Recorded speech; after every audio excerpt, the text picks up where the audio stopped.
j'ai testé la méthode Pomodoro, les 25 minutes Pomodoro. Dans cette vidéo, je vous partage cette astuce pour gagner en efficacité pour les entrepreneurs, les freelances ou pour le télétravail. Restez bien jusqu'au bout de la vidéo, je vous donne mon avis sur l'efficacité de la technique Pomodoro. Je m'appelle Ise, je suis coach professionnel et je vous accompagne pour créer et développer votre business en gardant un mindset et une motivation au top. Je vous offre en téléchargement le guide en 5 étapes pour booster votre mindset et définir vos objectifs, avoir une vision de votre business. Il est dans la description. Pour ne pas rater mes prochaines vidéos, abonnez-vous à ma chaîne YouTube et activez la cloche pour être prévenu à chaque nouvelle vidéo. La technique Pomodoro nous vient de Francesco Cirillo qui a développé une méthode de gestion du temps. Pomodoro, ça veut dire tomate en italien. Et pourquoi ce merveilleux fruit a-t-il donné son nom à une méthode de gestion du temps? Eh bien parce que monsieur avait dans sa cuisine un minuteur en forme de tomate, tout simplement. Pendant longtemps, on prônait le multitâche. Mais depuis peu, on sait que c'est complètement contre-productif et qu'il vaut mieux se concentrer sur une tâche à la fois. Cette technique Pomodoro sert à nous garder concentrés sur ce qu'on fait. C'est parti pour le test.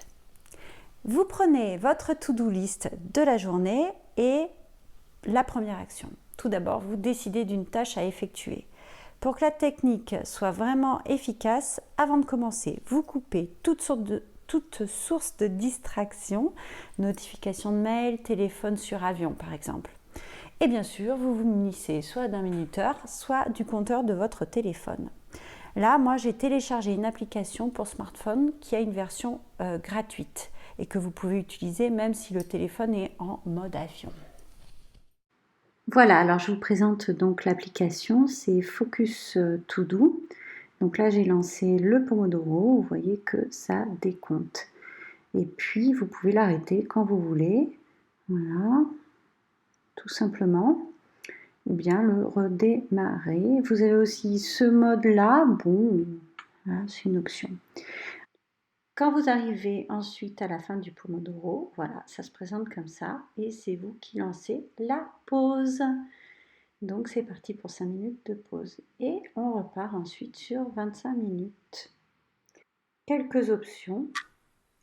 Tic-tac, bon, ça peut être un peu stressant, mais bon, il y en a à qui ça peut plaire. Voilà, salle de classe. S'il y en a qui ont besoin d'un brouhaha pour travailler. Voilà. Pour tester la méthode Pomodoro, j'ai décidé d'écrire le script de cette vidéo en utilisant la méthode. Donc on va diviser le travail par intervalle. Normalement, on utilise des intervalles de 25 minutes. Dès qu'un intervalle est passé, vous prenez 5 minutes de pause. Vous pouvez ensuite reprendre un cycle de 25 minutes de travail et ça pendant 4 fois. Au bout de 4 cycles, vous prenez une pause plus longue, entre 15 et 30 minutes.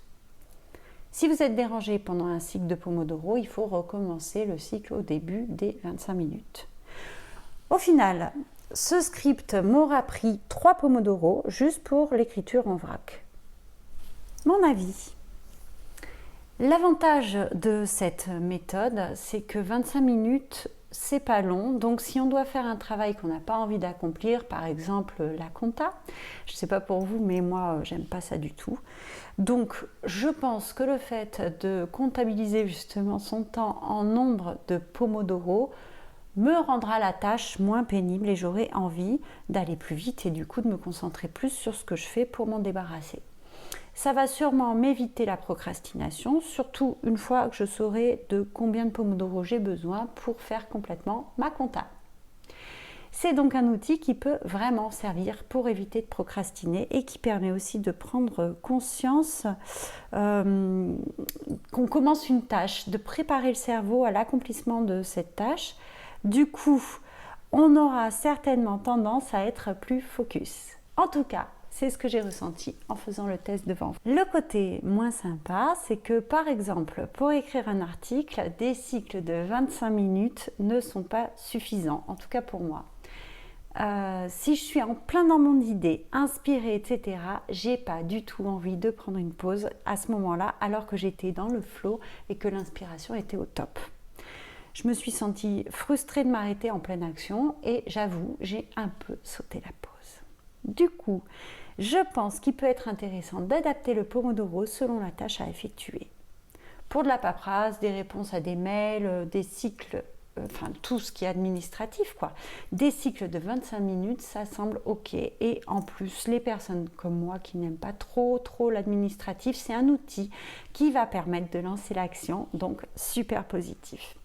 En revanche, pour des activités créatives comme l'écriture d'un article, c'est bien aussi car on se concentre sur son sujet, mais je pense qu'on peut pousser le cycle à 40-45 minutes, quitte à en faire 2 ou 3 au lieu de 4. Ensuite, prendre 30 minutes de pause à la fin des 3 cycles. Dans tous les cas, il est complètement improductif de s'acharner à rester des heures devant son ordi ou bien sa feuille de papier en se forçant. Donc, mieux vaut faire une pause qui fait vraiment penser à autre chose pour mieux repartir et du coup gagner du temps parce qu'on va travailler plus vite pendant les cycles de Pomodoro. D'ailleurs, je conseille ça également pour les étudiants pour qu'ils puissent se concentrer sur leurs tâches. On arrive à la fin de cette vidéo.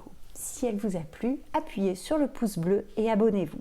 En tout cas, merci d'avoir regardé le test jusqu'au bout. Dites-moi en commentaire si vous allez essayer cette méthode Pomodoro et ce que vous en pensez. Je vous dis à bientôt.